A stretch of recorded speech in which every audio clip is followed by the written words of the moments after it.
adik-adik, perkenalkan nama saya Franciscus Sapores Berry. Saya mahasiswa program studi pendidikan fisika UKI Universitas Kristen Indonesia. Pada kesempatan ini saya akan membahas materi tentang tegangan permukaan. Nah, apa sih yang dimaksud dengan tegangan permukaan?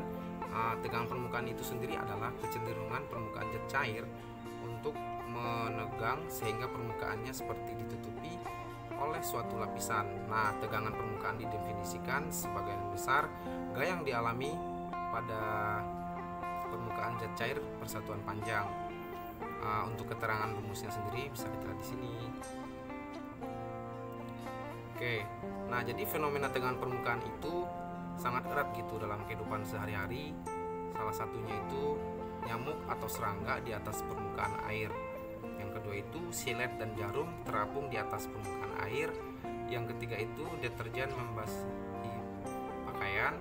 Yang keempat itu alkohol dan antiseptik membasahi permukaan luka. Yang kelima itu butir-butir tanah yang basah saling menempel. Yang keenam itu tetes air berbentuk bulat di atas daun. Nah, jadi kita bisa lihat gambar di bawah ini. Di sini ada daun talas dan daun yang dibasahi rintikan hujan ataupun seperti embun. Jadi tegangan permukaan menyebabkan air yang jatuh pada daun membentuk permukaan sekecil mungkin. Peristiwa tersebut disebabkan oleh adanya gaya kohesi antar molekul air lebih besar daripada gaya adesi antara lain air dan daun, seperti itu. Nah, jadi untuk tegangan permukaan, setiap partikel dalam zat cair ditarik oleh gaya yang sama besar ke segala arah oleh partikel-partikel di dekatnya, sehingga resultan gaya yang bekerja pada partikel sama dengan 0, seperti itu. Tegangan permukaannya itu akibat gaya kohesi dan adanya gaya adesi.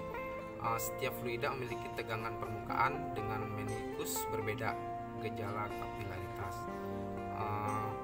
Kohesi sendiri adalah gaya tarik-menarik antara partikel-partikel sejenis, contohnya antar partikel air.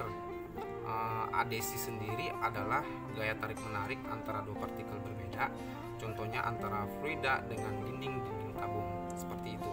Jadi sudut kontak adalah sudut yang dibentuk oleh pertemuan antara permukaan fluida dengan dinding lubang tabung, seperti itu. Nah, bisa kita perhatikan di sini ada pembentukan menikus cekung dan cembung. Bisa dilihat gambarnya. Di sini jika kohesi lebih kecil dari adesi, maka theta lebih kecil 90 derajat dan terbentuk menikus cekung. Nah, seperti itu bisa kita lihat menikus cekung seperti ini. Kalau gambar menikus cembung seperti ini, jika kohesi lebih besar adesi dari adesi, maka theta lebih besar dari 90 derajat dan terbentuk menikus cembung, seperti itu. Nah, setelah itu kita akan masuk ke kapilaritas. Kapilaritas itu apa sih gitu? Jadi kapilaritas itu adalah gejala naik atau turunnya permukaan zat cair pada pipa kapiler atau pembuluh celah sempit. Nah, kapilaritas ini disebabkan oleh adanya interaksi antara molekul-molekul zat cair dengan molekul bahan pada dinding celah sempit tersebut. Interaksi ini disebut gaya kohesi dan gaya adesi. Jadi seperti itu. Gaya kohesi sendiri adalah tarik-menarik antara molekul-molekul yang sejenis, sehingga gaya kohesi menyebabkan suatu zat tidak dapat menempel pada zat lain. Gaya adesi sendiri adalah gaya tarik-menarik antara molekul yang tidak sejenis, sehingga gaya adesi menyebabkan suatu zat dapat menempel pada zat lain, seperti itu. Nah, di sini ada contoh kapilaritas yang sangat erat dalam kehidupan sehari-hari. Di sini contohnya daun, akar suatu pohon menyerap. Jadi naiknya air melalui akar pada tumbuhan. Akar pohon terdiri dari pipa-pipa yang sangat kecil. Jadi sehingga air dalam tanah akan mudah naik sampai ke pucuk pohon. Nah, contoh kapilaritas dalam kehidupan sehari-hari lainnya adalah naiknya minyak tanah pada sumbu kompor. Gejala ini menyebabkan naiknya minyak tanah lewat sumbu sehingga kompor dapat menyala. Dalam hal ini, otomatis sumbu kompor berfungsi sebagai pipa kapilernya. Nah, setelah itu juga ada contoh lain dalam kehidupan sehari-hari, yaitu naiknya air pada musim hujan sehingga membasahi dinding rumah. Pada akhirnya menjadi rusak dikarenakan adanya air yang diserap oleh dinding.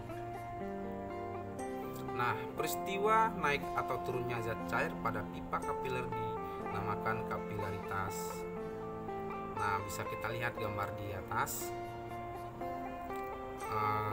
Kohesi lebih kecil dari adesi. Ada dalam pipa kapiler akan terus naik sampai tercapai keseimbangan, yakni berat air yang diangkat seimbang dengan gaya adesinya. Nah, boleh kita lihat lagi gambar yang di samping. Ini adalah kohesi lebih besar dari adesi, sedangkan peristiwa turunnya raksa di dalam pipa kapiler terjadi karena kohesi antar partikel-partikel raksa lebih besar daripada adesinya antara partikel raksa dengan partikel kaca, seperti itu. Nah, di sini juga kita akan masuk ke kapilaritas. Apa sih dinamakan kapilaritas itu? Nah, banyaknya kenaikan atau penurunan zat cair pada pembuluh atau pipa kapiler dapat ditentukan dengan menggunakan persamaan berikut. Bisa kita lihat. Setelah itu kita masuk ke materi viskositas. Nah, apa sih yang maksud dengan viskositas? Viskositas itu adalah ukuran kekentalan fluida yang menyatakan besar kecilnya gesekan yang muncul dalam fluida yang disebabkan oleh gaya kohesi antar molekul fluida. Jenis alat pengukur viskositas zat cair yang disebut viskosimeter. Jika fluida bergerak dalam pipa dengan kelajuan tertentu, maka gerakan fluida akan dihambat oleh gesekan fluida dengan dalam pipa. Gaya tersebut disebut gaya Stokes. Seperti itu. Viskositas besar gaya gesek Stokes ditentukan dengan persamaan berikut. Menentukan persamaan koefisien viskositas saat bola dijatuhkan, maka bola akan mengalami percepatan. Percepatan ini menyebabkan gaya Stokes yang meningkat sehingga suatu saat resultan gaya yang dialami bola adalah 0. Suatu saat bola bergerak lurus beraturan, maka kecepatan relatif bola terhadap fluida yang disebut dengan kecepatan terminal ditentukan dengan V/T, dengan T adalah waktu saat bola bergerak lurus beraturan sampai tiba di dasar tabung. Jadi seperti itu. Sekian penyampaian materi saya, kiranya dapat dipahami dengan baik. Kurang lebihnya saya minta maaf. Saya ucapkan terima kasih.